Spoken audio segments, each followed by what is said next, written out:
Assalamualaikum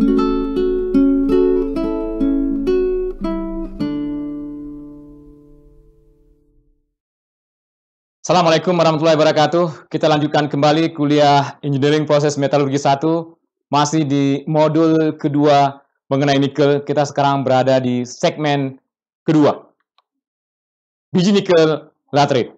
Sebelah sini, itulah profil dari biji nikel laterite. Jadi terdapat 3 lapisan secara umum, yang di atas disebut dengan iron cap, kemudian di bawahnya disebut dengan limonite, di bawahnya lagi disebut dengan saprolite. Kemudian paling bawah tentu saja bedrock, ini mengandung mineral yang adalah batuan yang tidak mengandung mineral berharga. Kita lihat dari profil nikel yang pertama, bisa dilihat dari sini dari warnanya. Nikel adalah warnanya hijau. Jadi kita lihat dari atas, di iron cap tentu saja kadar nikel ini kecil sekali. Jadi kadar nikel di sini adalah 1%, di sini 2%. Kemudian di limonite mulai meningkat sedikit ya, di antara 1 sampai 2%, tapi sekitar masih kurang dari 1,5%, 1,3, 1,4% itu kandungan yang umum nikel dalam biji nikel limonite. Kemudian setelah itu masuk ke saprolite, di sini yang nikelnya meningkat bisa sampai 3% di zaman dahulu, atau di beberapa lokasi masih ditemui yang kadar nikelnya sekitar 3%. Beberapa tahun yang lalu tentu saja nikel itu bisa lebih dari 2%, 2,5% ya. Tapi sekarang ini sudah sulit. Mungkin masih ada 2,1, 2,2%, tapi yang umum adalah di bawah dari 2%, 1,8, 1,9 itu yang digunakan, atau 1,7% itu yang digunakan sebagai bahan baku pada peleburan nikel, biji nikel laterite ini dengan menggunakan teknologi RKIF. Kemudian yang berikutnya adalah kita lihat selain nikel, kobalt. Kobalt ini informasinya hanya dalam bentuk titik, beberapa titik di sini. Kita lihat di sini di bedrock tentu saja tidak ada mineral berharga, bisa dikatakan bisa diabaikan. Kemudian di biji nikel saprolite, kandungan kobaltnya sekitar 0,05%. Kemudian yang paling tinggi adalah di biji nikel limonite. Saprolite 0,05%, limonite bisa 0,15%, bahkan paling tinggi bisa mendekati atau sekitar 0,2% di beberapa lokasi. Yang berikutnya adalah besi. Besi itu paling tinggi di iron cap, namanya juga iron cap ya. Ini paling tinggi, Fe2O3. Senyawa yang warna merah di sini bisa antara 70-80%. Kemudian di limonite turun sedikit, tapi masih lebih tinggi dibandingkan yang saprolite. Saprolite dia berada ya di sekitar di sini. Jadi kadar besinya kalau misalnya lihat di saprolite berkisar antara 10-25% kadar besinya. Kemudian berikutnya adalah mengenai MgO. MgO kalau misalnya kita lihat di sini yang warnanya biru di bagian atas, MgO ini kecil sekali di biji nikel limonite maupun di iron cap, dia meningkat di dalam saprolite. Jadi saprolite ini mengandung MgO yang relatif tinggi. Kemudian SiO2 di dalam iron cap juga kecil, di limonite juga kecil, tapi menjadi besar di biji nikel tipe saprolite. Ini yang digunakan sebagai parameter operasi di dalam RKIF. S dibagi M tidak lain adalah S-nya adalah SiO2, kemudian M-nya adalah MgO, yang biasanya berkisar antara 1,6, 1,8, kadang-kadang bisa sampai 2,2 atau 2,5, bergantung kepada kadar FeO dalam slag pada saat proses peleburan biji nikel ini. Alumina, itu yang warnanya kuning di sini. Alumina tinggi di bagian iron cap, kemudian juga tinggi di limonite, dia menjadi turun di dalam saprolite. C2O3 juga tinggi di dalam iron cap, kemudian limonite, dan cenderung berkurang di dalam biji nikel tipe saprolite. Dari sini sebenarnya kita bisa tahu seharusnya ini adalah profil dari biji nikel laterite. Dari sisi logam-logam yang terdapat dalam biji nikel baik limonite maupun saprolite, kita lihat harganya. Contoh di sini adalah biji nikel limonite. Di situ mengandung besi 39%, mengandung nikel 1,4%, kemudian mengandung kobalt 0,15%, kemudian mengandung skandium katakanlah sebesar 50 ppm. Ini berat dari logam-logam tersebut, dikonversi untuk basisnya adalah 1 ton kering limonite dengan kandungan skandium 50 ppm. Kemudian ini adalah harga logam-logam tersebut jika dapat diekstraksi 100% dan bisa dijual dengan murni, kemurnian tinggi masing-masing logam tersebut. Jadi besi ini diasumsikan harganya $300 per ton, kemudian nikel sekitar 12.000 US dollar per ton, kobalt 33.000, kemudian skandium ini mungkin diskusi banyak atau banyak ya diskusi besar di sini. Data di atas ini suatu data yang menunjukkan bahwa harga dari skandium ini berkisar antara 4 juta sampai dengan 20 juta US dollar per ton untuk kemurnian skandium 99,99%. Ini dapat dilihat di sini sumbernya. Sudah agak lama di sini diasumsikan tidak 4 juta tapi hanya 2 juta US dollar per ton. Jadi setengah dari yang di atas. Kemudian ini adalah harga total dari masing-masing logam yang terdapat dalam biji nikel limonit ini. Kalau misalnya dibuat menjadi diagram, terlihat di sini bahwa untuk biji nikel limonit yang paling besar kontribusinya adalah nikel itu sendiri, kemudian besi, kemudian skandium, kemudian kobalt dengan harga total 435 US dollar per ton. Itu harga logam-logam yang terdapat dalam biji nikel ini. Tentu saja hari ini orang mengatakan bahwa biji nikel limonit tidak berharga, tidak bisa digunakan untuk apa-apa, nikelnya rendah, tidak bisa digunakan untuk proses di RKIF ya. HPAL juga di Indonesia pabriknya baru akan jadi, sebentar lagi beroperasi, sehingga ini dikatakan biji yang tidak berharga. Kita bandingkan harga biji ini dengan harga logam-logam yang terdapat dalam biji nikel limonit ini, kita bandingkan dengan yang terdapat dalam biji nikel saprolit. Kalau misalnya kita lihat, yang ini lebih mahal harganya, ini 435 US dollar per ton, harga logam-logam terdapat di situ, tetapi yang dari biji nikel saprolit itu hanya 304 US dollar per ton biji nikel kering. Inilah penjelasan atau perhitungan detailnya untuk mendapatkan 304 ini. Jadi diambil kadar besi 15%, kadar nikelnya 1,8%, kadar kobaltnya 0,04%, kadar skandiumnya 0,0015%. Jadi lebih kecil dibandingkan dengan di atas. Ini adalah 50 ppm, ini diambil hanya 15 ppm. Jadi kalau misalnya dihitung totalnya 304 US dollar per ton. Oke, saat ini terus terang saja kita mengatakan bahwa ini lebih berharga dibandingkan dengan yang limonit, tetapi kalau misalnya dihitung logam-logam yang terdapat di dalamnya, yang limonit ini jauh lebih berharga dibandingkan dengan yang saprolit. Ini perbandingan logam yang terdapat dalam biji nikel saprolit maupun biji nikel limonit dengan kadar 50 ppm skandium. Jika kandungannya dari skandium ini tinggi di biji nikel limonit, tentu saja harganya besar. Tapi kita ambil saja yang normal, ini 50 ppm, kemudian ini yang kecil kandungan skandiumnya. Kita lihat persentase dari masing-masing atau proporsi dari masing-masing logam ini dalam kedua biji nikel ini. Kita lihat di biji nikel saprolit, tentu saja nikel yang warnanya merah ini lebih tinggi dibandingkan dengan yang limonit, tetapi kalau misalnya dilihat kobaltnya di sini, jadi harganya mirip. Jadi sebelumnya kita mengekspor katakanlah biji nikel yang kadar rendah, kita katakan itu tidak ada harganya, kita diekspor keluar. Padahal kalau misalnya dilihat detail, yang kadarnya nikel 1,5% mengandung kobalt 0,5%, itu setara dengan biji nikel saprolit yang kadar nikelnya 1,8%. Jadi sekali lagi, yang biji nikel limonit yang kadar nikelnya 1,5% dengan kadar kobalt sekitar 0,15% itu lebih berharga atau harganya sama dengan biji nikel saprolit yang kadarnya 1,8%. Jadi kita saat ini mungkin keliru sekali lagi karena kita teknologinya belum dikuasai dengan baik, kita belum menguasai teknologi HPAL, itu teknologi baru. Ya, kesempatan bangsa ini sebenarnya untuk terus belajar, terutama untuk para generasi muda ya, untuk para generasi muda terus belajar, terus memperdalam ilmu pengetahuan, kemudian harus berinovasi terus, kemudian berusaha untuk membuat sendiri pabrik-pabrik HPAL ini yang nanti akan didirikan beberapa di Indonesia. Berusaha untuk menguasai teknologinya, teknologi untuk membuat pabrik ini. Itu sebenarnya harus ada di Indonesia. Memang sekarang prosesnya masih belum proven. Kita tunggu sehingga beberapa orang yang di dunia ini sudah mengaplikasikan proses HPAL ini dengan baik. Mudah-mudahan setelah itu ya minimal kalau misalnya kita tidak punya pengetahuan yang cukup untuk membuat pabrik HPAL itu minimal bisa mengoperasikan, bisa membeli teknologi dari luar ya, kita mengoperasikan, kita sebagai operator pabrik di Indonesia. Tentu saja butuh modal ini yang kadang-kadang kita dari Indonesia itu tidak punya. Ini lengkap gambar atau diagram untuk mengolah biji nikel laterit. Jadi yang di atas ini adalah limonit. Limonit ini kalau saya pribadi, orang bertanya kepada saya, limonit itu diolah dengan cara apa?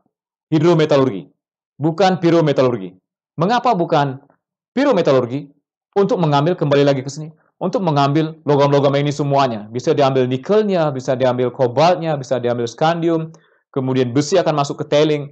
Kalau misalnya mau diproses, besi juga bisa diproses, masuk ke tailing, yang harganya mungkin tidak ada pada saat proses itu, tapi dengan menggunakan yang harganya tidak ada dalam tailing itu ya, harga besinya mungkin dihargai nol atau minus harganya. Tapi kalau misalnya kita mau semua logam yang ada di dalam biji nikel laterite tipe limonit ini dengan menggunakan jalur hidrometalurgi dapat diolah. Jadi sekali lagi, kalau misalnya orang bertanya kepada saya, teknologi apa yang digunakan untuk mengolah biji nikel limonit, saya langsung mengatakan, jangan berpikir panjang, hidrometalurgi. Terserah apapun, mau HPAL, mau atmospheric leaching, mau karon, terserah apapun. Tapi yang jelas HPAL. Karon ini biasanya juga ada proporsi dari yang sapolit dicampur dengan limonit untuk mengolah di karon ini. Dari HPAL atau atmospheric leaching atau heap leaching silakan saja digunakan. Dari sini dihasilkan MHP, MSP atau sinter oksida dari proses karon ini, kemudian direduksi dari atas ini, kemudian dipisahkan lebih lanjut menghasilkan nikel kobalt, nikel sulfat, kobalt sulfat yang masuk dalam nikel kobalt kelas 1 yang digunakan sebagai bahan baku untuk industri baterai atau industri kimia. Selain itu juga bisa menghasilkan logam murni, bisa menghasilkan nikel murni, bisa menghasilkan kobalt murni yang penggunaannya banyak sekali, luas sekali, termasuk juga salah satunya untuk penggunaan baja tahan karat di sini ya. Jadi selain untuk paduan basis nikel, paduan basis kobalt, baja spesial, katalis, plating, industri lainnya, termasuk baja tahan karat juga bisa digunakan nikel yang berasal dari nikel kelas 1 ini. Sekarang kita beralih ke yang jalur pirometalurgi. Yang di bawah, saprolit. Kalau misalnya orang bertanya kepada saya, silakan menggunakan hidrometalurgi kalau bisa. Kalau misalnya tidak, ya silakan menggunakan pirometalurgi. Jadi di sini pada prinsipnya boleh dua-duanya, tetapi saat ini karena di sini MGU-nya tinggi, jika orang menggunakan asam sulfat ya, untuk melicing, untuk melindi di jalur hidrometalurginya dengan menggunakan biji nikel saprolit, tentu saja konsumsi dari asam sulfat ini akan tinggi. Itu jadi kendala. Tetapi kalau misalnya ada proses-proses yang dikembangkan seperti misalkan proses DNI dengan menggunakan asam nitrat, tentu saja ini kalau misalnya mau diolah dengan jalur hidrometalurgi, silakan saja. Selain jalur hidrometalurgi yang saat ini masih dalam mungkin pengembangan untuk proses untuk mengolah biji nikel saprolit ini, yang sudah proven adalah jalur pirometalurgi. Ada beberapa teknologi di situ, ada teknologi blast furnace, ada crude rend, kemudian ada sponge nickel gitu ya, kemudian ada RKIF. Saya pribadi mengatakan saat ini ambillah jalur RKIF karena ini yang proven, ini tidak begitu bermasalah dalam mengolah biji nikel saprolit ini, terutama karena silikanya tinggi, karena magnesianya tinggi. Itu menjadi penyebab kenapa harus diolah dengan menggunakan teknologi RKIF. Dari sini dihasilkan produk NPI atau ferronikel, atau menghasilkan ini disebut dengan nikel kelas 2, atau menghasilkan nikel mate yang kemudian bisa diproses lanjut menjadi nikel kelas 1. Ferronikel itu mengandung nikel sekitar 15-40%, kemudian NPI mengandung 8-15% nikel jika menggunakan sumbernya adalah biji nikel saprolit. Kemudian digunakan untuk apa? Produk dari NPI atau ferronikel ini 100% sebagai bahan baku untuk membuat baja tahan karat. Kemudian diproses lebih lanjut di AOD, kalau misalnya dia dalam bentuk liquid bisa langsung diproses. Tetapi kalau misalnya pabriknya tidak terintegrasi dengan pabrik ferronikel, misalkan pabriknya satu di Indonesia, satunya ada di luar negeri, tentu saja tidak bisa dibawa lelehan ferronikel. Nikel itu harus dicor terlebih dahulu, baik dalam bentuk ingot maupun dalam bentuk shot, kemudian dilebur kembali di pabrik perburuan stainless steel dengan menggunakan electric arc furnace, kemudian dibawa ke AOD untuk dimurnikan. Setelah itu mungkin ada VOD juga, setelah itu LF, kemudian dibawa ke CCM, kemudian dicetak menjadi slab, setelah itu digiling menjadi HRC, kemudian ada pickling line dan segala macam, menjadi produk akhirnya adalah CRC atau cold rolling mill. Ini disebut dengan hot rolling mill karena membutuhkan energi pada saat proses pengelolaan di HRM ini. Dipanaskan terlebih dahulu pada temperatur lebih dari 1000 derajat Celcius, makanya disebut dengan hot, digiling pada temperatur tinggi, kemudian satu lagi cold, artinya tanpa butuh pemanasan untuk proses penggilingan, hanya menurunkan beberapa mili saja. Kemudian ini teknik yang digunakan untuk mengolah biji nikel limonit dengan menggunakan jalur pirometalurgi. Jadi saya tidak menjelaskan lebih lanjut mengenai jalur pirometalurgi ini. Nanti akan Anda dapatkan kuliah ini dari Pak Jaki. Saya hanya menjelaskan secara kasar saja. Jadi dengan menggunakan jalur hidrometalurgi, ya, ini biasanya juga dicampur antara limonit dengan saprolit. Saprolit sekitar 10%, limonit yang utama 90%. Ya, jadi dengan menggunakan jalur hidrometalurgi ini, teknologi HPAL, yang diharapkan ke depan juga akan berkembang lebih baik atau banyak pabrik yang didirikan adalah pabrik dengan menggunakan teknologi HPAL. Jadi di sini didapatkan MHP, Mixed Hydroxide Precipitate, yang mengandung 39% nikel, 5% kobalt.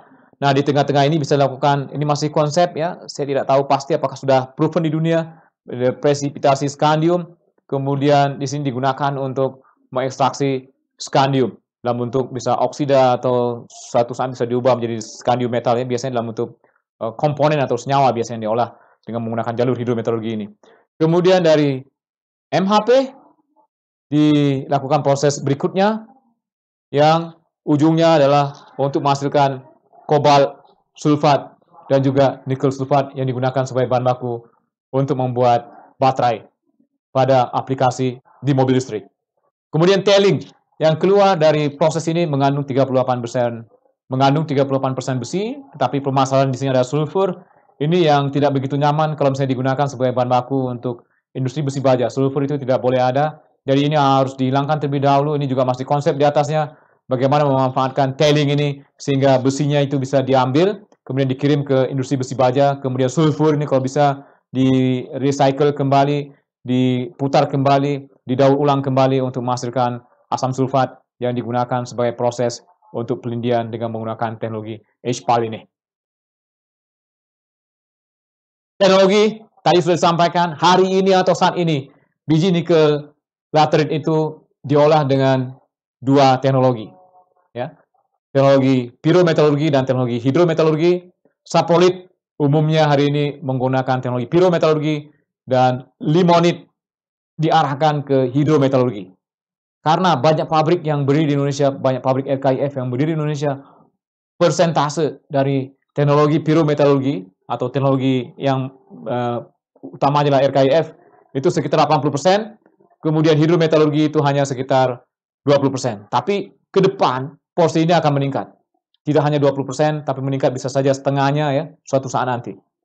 Teknologi hidrometalurgi ini tentu saja menggunakan leaching, bisa HPAL, kemudian bisa karon, bisa heap leach, bisa atmospheric leaching. Ini contoh pabrik HPAL, produknya bisa MHP, bisa MSP, kemudian bisa diolah lebih lanjut menjadi nikel sulfat, kobalt sulfat, MSP dan MHP adalah produk antara.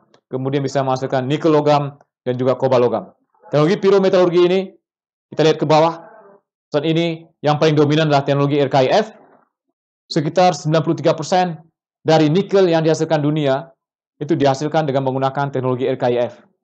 Kemudian sekitar 8% dengan menggunakan teknologi mini blast furnace dengan volume kurang dari 1000 meter kubik.